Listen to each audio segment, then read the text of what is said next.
Hello, আসসালামু আলাইকুম viewers. আপনারা সবাই কেমন আছেন? আশা করি সবাই অনেক অনেক ভালো আছেন। আমি আলহামদুলিল্লাহ ভালো আছি।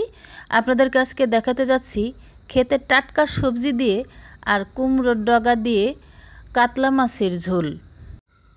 তো দেখুন, প্রথমে আমি এই যে কুমড়োর ডগা কাটতে চলে এসেছি। ধুন্দুল কেটে নিয়েছি, বাট ওটা আপনাদেরকে দেখাতে ভুলে গিয়েছি। ধুন্দুলও আমার ক্ষেতের, আমার জাংলার ধুন্দুল, নিজে লাগানো একেবারে টাটকা টাটকা সবজি। তো দেখুন, কুমড়োর ডগাগুলো কেটে নিয়ে এসেছি। বেশি দেব না, 2-3টা ডগা এনেছি শুধু।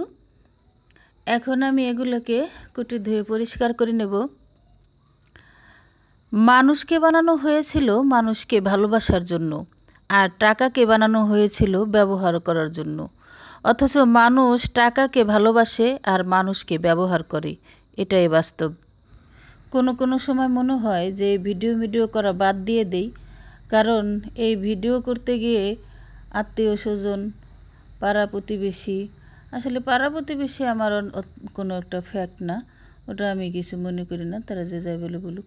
কিন্তু আত্মীয় স্বজনের প্রতি একটু খারাপ লাগে, কারণ তারা আসলে এক এক সময় বিভিন্ন ধরনের কথা বলে, এগুলি আর ভালো লাগে না।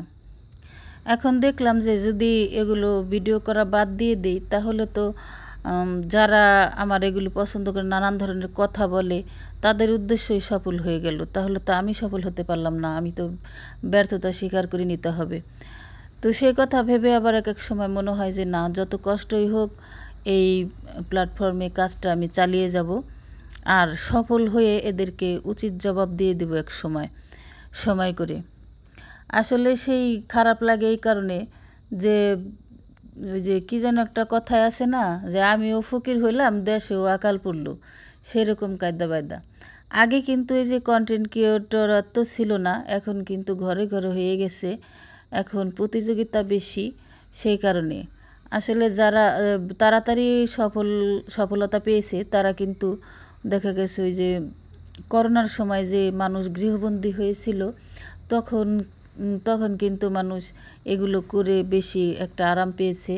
কারণ তাড়াতাড়ি ওই সময় মানুষ গৃহবন্দী হয়েছিল, তখন মানুষ এই ভিডিও এগুলো দেখতো বা এগুলো সাবস্ক্রাইব করতো, ফলো দিত, একটু তাদের জন্য একটু সুবিধাই হয়েছে। ওই সময় একটু সাফল্য অর্জন করা একটু সুবিধাই হয়েছে। আর আমরা এখন এসে যখন এই পর্যায়ে এসে আমরা যে কন্টেন্ট ক্রিয়েটর আমরা যারা আছি, এদের পক্ষে একটু কষ্টকরই হয়ে যাচ্ছে, কারণ প্রতিযোগিতা বেশি। আর ওই সময় এত প্রতিযোগিতা ছিল না, আর এই প্ল্যাটফর্মে এত কাজও করতো না কেউ তখন। এই নানানটা চিন্তা ভাবনা করি যে আসলে কি করব, তো না পারি এখন ছাড়তে, না পারি বেরতে, সেরকম অবস্থা হয়েছে আমার। তো বলবেন কেন? আসলে এই রান্নার ভিডিও করতে গিয়ে অনেক কিছু এখানে কিনতে হয়েছে, এর পিছনে ইনভেস্ট করেছি, ঠিক আছে? এগুলো যারা কন্টেন্ট ক্রিয়েটর আছেন তারাই বুঝতে পারবেন, তাছাড়া বাইরের লোক এগুলো বুঝতে পারবে না, কারণ তারা তো মনে করে যে ভিডিও করে বাসায় যা রান্নাবাড়া করে ওটাই।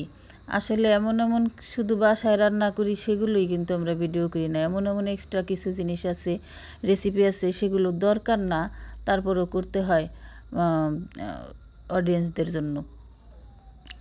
তো এরকম অবস্থায় আর কি করা। তো সবাই সবার জন্য দোয়া করবেন, যাতে আমরা যারা নতুন কন্টেন্ট ক্রিয়েটর আছি তারা খুব দ্রুত সফলতা অর্জন করতে পারি, সামনের দিকে এগোতে পারি, আর আমাদের ধৈর্য যেন সারাক্ষণই থাকে, এর শেষ পর্যায়ে না দেখে ছাড়বো না ইনশাল্লাহ। ধৈর্য যেন আল্লাহ তাআলা দেয়, ধৈর্য ধরে যেন কাজটা চালিয়ে যেতে পারি সফলতার সাথে, এইটুকুই দোয়া চাই সবার কাছে। আর তো আমি মনে করি বাসায় বসে না থেকে কিছু একটা করা ভালো, আর এটা তো বাইরে গিয়ে করতে হচ্ছে না, বাসার মধ্যেই কাজ করতে হচ্ছে, এজন্য আরও বেশি সুবিধা গৃহিণীদের জন্য।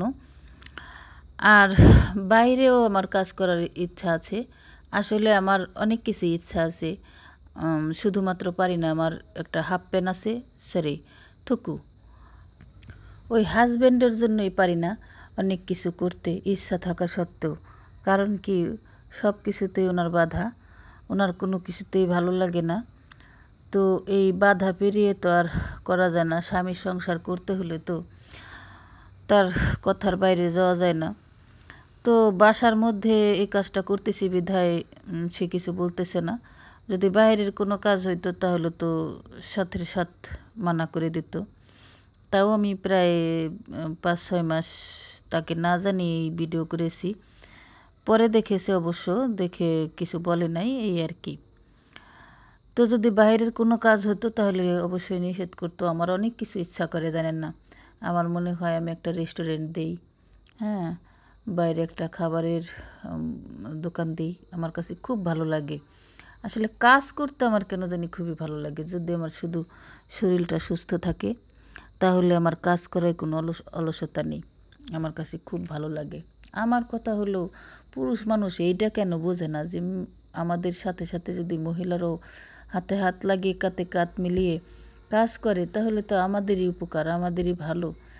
একটা সময় একটা বয়স পার হওয়ার পরে কিন্তু এই ইচ্ছাটাও আর থাকবে না, গায়েও আর শক্তি থাকবে না। তখন যতই মনে চাবে যে টাকা ইনকাম করি, তখন কিন্তু পারবেন না।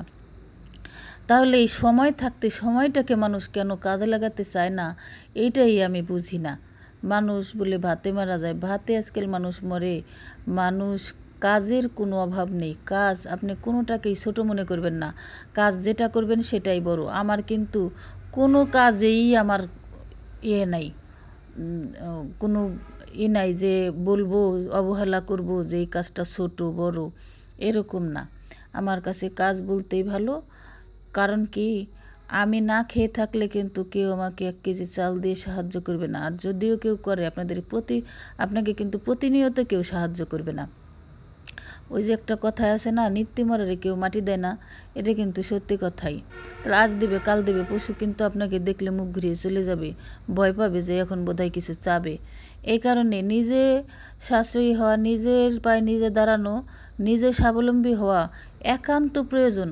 আর প্রত্যেকটা মেয়ে মানুষের আমি মনে করি নিজের পায়ে দাঁড়ানো দরকার, তার নিজের কোনো ইনকাম সোর্স থাকা দরকার। কারণ কার ভাগ্যে আল্লাহ কখন কি লিখে রেখেছে এটা কিন্তু বলার উপায় নাই। আপনার যদি একটা কাজ জানা থাকে তাহলে কিন্তু আপনার কারো দ্বারে দ্বারে ঘুরতে হবে না, কারো কাছে হাত পাততে হবে না, আপনি নিজের মতো করে চলতে পারবেন।